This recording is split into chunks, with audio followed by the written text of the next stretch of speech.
and of course, through how I found you, also the same year of your talk show was the first Burnett Show reunion. And for some reason, and it's not on the tape, but there was some kind of scene, and I don't remember what it was, but I remember you and Carol Burnett in a powder room. You both were playing showgirls or something. And there was some kind of cacophony going on. I mean, the powder puffs covered your whole face. You were knocking over mirrors, and me being having cerebral palsy and dealing with certain things, um, incontinence being not the least of them. I laughed till I peed all over myself.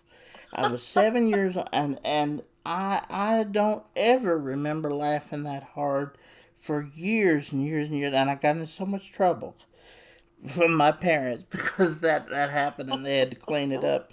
But I wish I could know what that scene was, but I just remember I being don't remember. I being don't remember. being completely overcome by whatever you and Carol were doing in that dressing room, and Gosh, just la- I can ask her though. just laughing, I I do laughing, see her frequently, just laughing so I can always uncontrollably. ask her.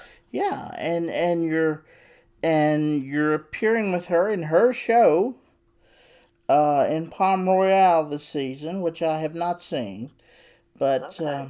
have you filmed that yet? Oh yes, long ago. Okay, Yeah. so that's done already and been aired and Yes. everything. Mhm. Well, I would love. Was that fun to do? It was fun. And whom did you play? Well, if you haven't seen it, I will not spoil it for you Okay, because it was a part that I never saw coming, all but it right, was fun. all right, It okay. was an awful lot of fun, and it was so nice to be on a set. I mean, I visit Carol often, Mm. and we go out to lunch or dinner, but to be on the same set with her was pretty special. And Carol is so you very kindly and justly give her the credit for so many things that happened in your Pretty much my whole life, yeah. Zach, I give her credit for. Right, because everybody knows the story of how you wrote the fan letter, and she saw that you looked so much like her. She picked your father's name out of a phone book, and I actually tell all these stories in my show right, because they are great old show business stories, and the further away I get from them, the further we get to where things that happened to me would never ever happen never today. ever happen Never, again. never. And you were straight out of high school, so it was obvious because you don't just become a comedy legend on your own because you were in somebody else's shadow. Carol Burnett had to see something in you that you did not yet know you had. You think that had to be true? I guess. Yeah. Yeah, she says. I mean, when I thank her, she says, "Oh, it would have happened one way or the other, Vic." Yeah. And I Yeah. don't know. I don't think so, Yeah. but Because when you first came to the Burnett show, you were just playing her twin sister, which was a very minimal yeah, role. yeah, that was what I was hired to do. Very Yes. minimal role, but Hmm. thanks to Harvey and Harvey and Carol, you learned impeccable comedy timing and incredible talent on your own. Um, and then we get to Mama. You've been playing this old woman until you've almost reached the age, I guess, that she is supposed to be. Yet you still look terrific. Is the reason that you look as good as you do to make sure that you try to get as far away from Mom as you can get, or is that just Well, I thank you for that, but I yeah? always tell people who say I look great that they need to get over to lens crafters right away. Oh no! Definitely not. Uh, uh, you There's a reason why I do these podcasts on strictly audio and not video. I, so listen, we're not passing judgment here, but you do indeed I look used to think that Mama was probably like, people would say, "How old do you think she is?" And I'd say, "I don't know, maybe 69 or 70." right. And now I'm thinking she must be much older than that, don't you Right, think? she must be. Well, she is ageless in her own way. Yes, she is. She absolutely is, and with you, I come from the South, and obviously I identify so well with Mama because she is my great grandmother, whom we were very, very close. And we would fight with each other, but loved each other fiercely. She had a very high soprano voice and could sing so beautifully. And the last picture she took was with her great great granddaughter, so I could not be happier about that. But she made the fried chicken, and she might be yelling at everybody, but she made sure everybody was sitting at her table to eat on Sunday. Yeah. And you know, when that character first came out, they said you're going to offend the South, but not only do you pay tribute to the South, but you have absolutely pegged Southern life. Um, Now that you have toured North Carolina and Virginia and the Southern states, do you see how you have pegged the Southern life? And Oh yeah. Well, I had a Southern mother-in-law for a minute. For a yeah, minute, that's I was married way, way, way long ago. Not for Bobby very long, Bobby but Russell. yeah. And so I did have a Southern mother-in-law. So So I she had a lot of mother to draw from. Yeah. she was the And when I basis of was that. very young, also, Zach, I would go out and do summer stock in the summertime. Carol would say to me, "This is the fastest way for you to learn your craft. Go out and do summer stock." And I don't think they even do it anymore. No, I don't think you could get the young stars now to go out and do that because right. it's not easy to put Annie Get Your Gun Together in 7 days. It's not Yeah. easy. And I would often go down to Texas to work. And honest to God, the first time I went to Texas, I thought they were kidding with them accents. You thought they were putting on wait to I thought they were teasing me. what did you if you thought they were putting on in Texas, what did you think when you came to North Carolina?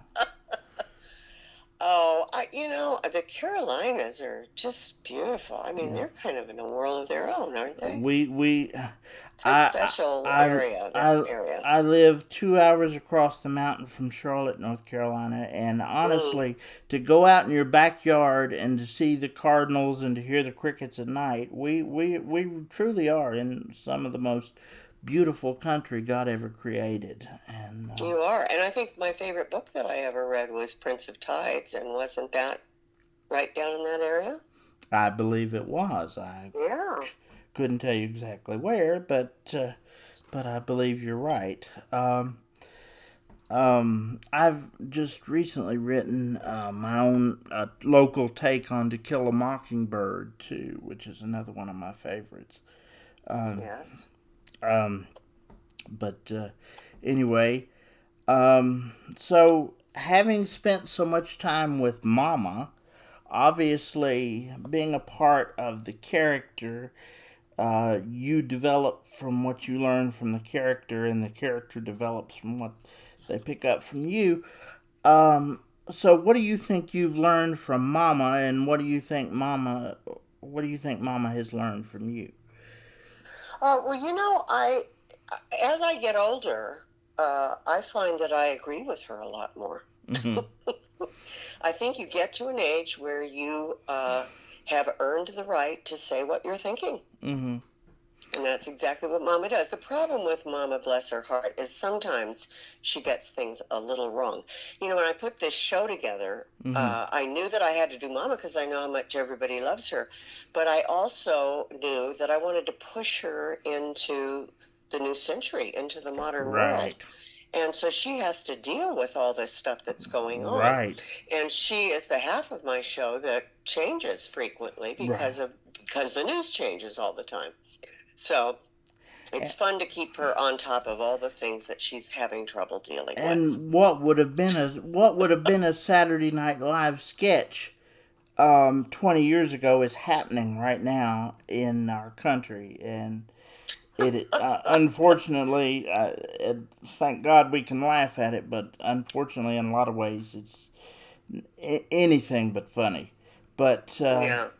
you know, Well, I just hate it that we're not all talking to each other. That's the thing I hate the most. that is, social media has taken away so much of human communication, Sure has. and I'm grateful for it because I wouldn't have the opportunities that I have, not being able to get out and travel freely, like what I wouldn't give to be able to fly to Long Beach or wherever you are and sit down over a cup of coffee and talk to you, but me with my limitations, I have to.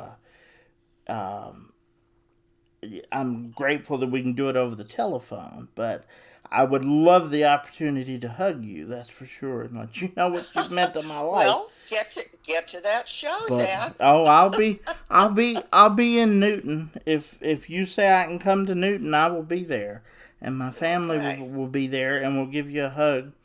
And I will. Will you sign my book and the first LP I ever bought, which is The Night the Lights Went Out in Georgia? Oh, okay. Yeah, Sure. and I have that framed, by the way. So I have a special reason to frame it if you will put your John Henry on there and sign it to me. I got an autograph from you when I was 14 years old because I was inspired by you used to send letters to celebrities, Frankie Avalon and Fabian and later Carol Burnett. And I sent a letter to you, and I remember telling my Granny Rose, I doubt if she'll ever get back to me. About a month and a half later, I got a signed, which I still have framed, to Zach with best wishes, Vicki Lawrence. I called everybody I knew and said, Vicki Lawrence knows my name, and you spelled it, right. Zach. People want to spell it Zack, Zak, and you got it right. And I'll never forget that. I was 14 years old, and I was so happy. Don't. Let me tell you a funny story, Zach. I was at a Comic-Con not too long ago, and this young girl, she's probably, I don't know, maybe 12, 13, 14, yeah. And she was with her dad, and she wanted an autograph. So I said, what is your name, sweetie? Well, her name, whatever her name was. And I started writing her name, and then I put love underneath it. And she leaned over to her dad, and she whispered, oh my God, I can't read this because she's writing in cursive. Isn't that a shame? Oh my God. Oh Lord.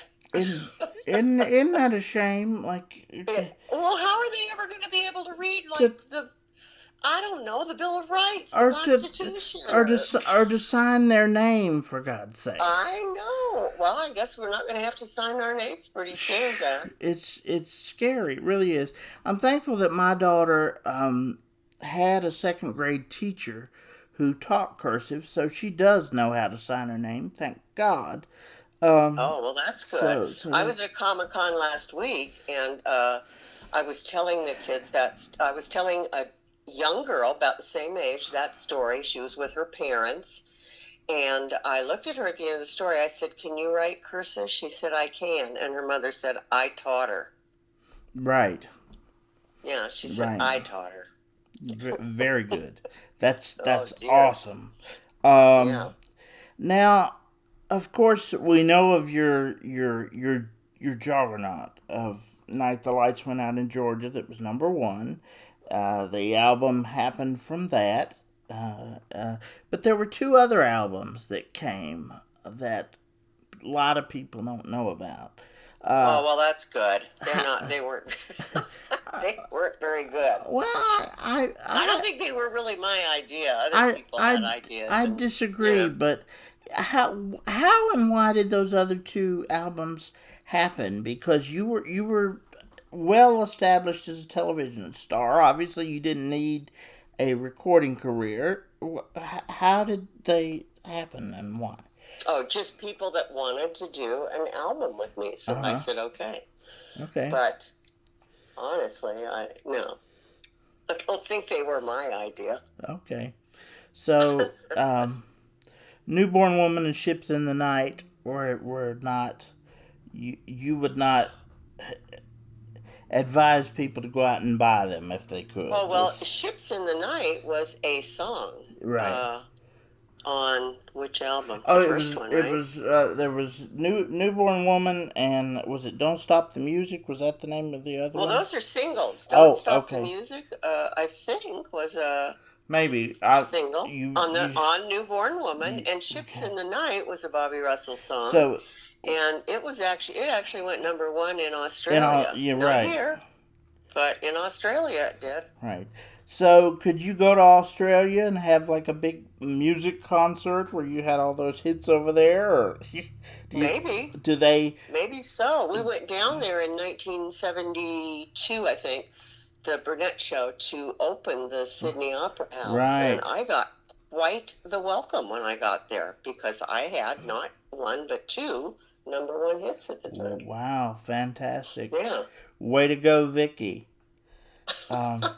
And which I think now my wife sings beautifully. She has a voice that will knock you out. But I've always wanted to sing and couldn't carry a tune in a bucket. So to be able to carry a tune is impressive to me.